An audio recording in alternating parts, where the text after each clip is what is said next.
एक समय की बात है। एक हरी भरी घाटी के बीचों बीच एक छोटा सा गांव बसा हुआ था। यह गांव ऊंचे पहाड़ों से घिरा हुआ था और यहाँ के लोग सरल लेकिन खुशहाल जीवन जीते थे। इस गांव के बारे में एक खास बात मशहूर थी कि इसके पास ही परियों की घाटी थी, जहां जादुई जीवों का वास था। यह कहानी एक छोटी सी लड़की महानोर की है, जो हमेशा परियों की कहानियां सुनती थी। वह रात को तारों की तरफ देखती और सोचती कि काश वह कभी किसी परी से मिल पाती। लेकिन गांव के बुजुर्गों ने सख्ती से मना कर रखा था कि कोई भी उस घाटी में कदम न रखे, क्योंकि वहां अद्भुत शक्तियां रहती थी। एक दिन जब महानोर जंगल में फूल चुन रही थी, उसे किसी के रोने की धीमी आवाज सुनाई दी। उत्सुक होकर वह आवाज की दिशा में बढ़ी और देखा कि एक छोटी सी चमकती हुई झाड़ियों में फंसी हुई थी।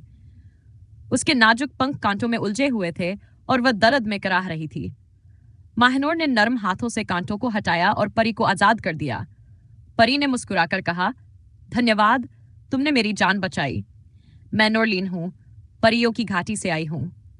महानोर ने हैरानी से कहा, क्या सच में परियों की घाटी? सभी कहते हैं कि वह जगह जादुई है और वहां जाना मना है। नोरलीन हंसते हुए बोली, यह सच है कि हमारी दुनिया आम इंसानों के लिए नहीं, लेकिन तुमने मेरी मदद की है, इसलिए मैं तुम्हें अपनी दुनिया दिखाना चाहती हूँ। लेकिन एक शर्त है, तुम किसी को भी इस रहस्य के बारे में नहीं बताओगी। महानोर खुशी से झूम उठी और नोरलीन के पीछे पीछे चल दी। कुछ ही देर में वे दोनों एक झरने के पास पहुंची, जहां एक प्राचीन चमकता हुआ दरवाजा था। जैसे ही नोरलीन ने कोई जादुई मंत्र पढ़ा, दरवाजा अपने आप खुल गया और वे अंदर चली गई। महानोर की आंखें आश्चर्य से चमक उठीं। वहां हर तरफ रंग बिरंगे पेड़, चमकते हुए फूल और झरनों में बहता नीला पानी था। आसमान में सुंदर परियां उड़ रही थी और पूरी जगह जादुई रोशनी से नहाई हुई थी। नोरलीन ने कहा, यह हमारी दुनिया है, जहां सिर्फ खुशी, प्रेम और शांति का राज है।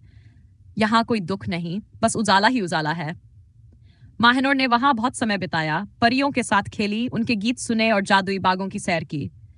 लेकिन जैसे ही शाम होने लगी, नोरलीन ने कहा, अब तुम्हें वापस जाना होगा, क्योंकि इंसानों को यहाँ अधिक समय तक रहने की अनुमति नहीं है।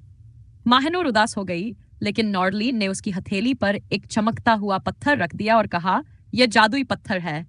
जब भी तुम्हें मेरी याद आए, बस इसे थामकर आंखें बंद कर लेना और मैं तुमसे मिलने आ जाऊंगी। महानोर ने वादा किया कि वह इस रहस्य को हमेशा अपने दिल में रखेगी। वह अपने गांव वापस लौट आई, लेकिन परियों की घाटी की याद उसके दिल में बस गई।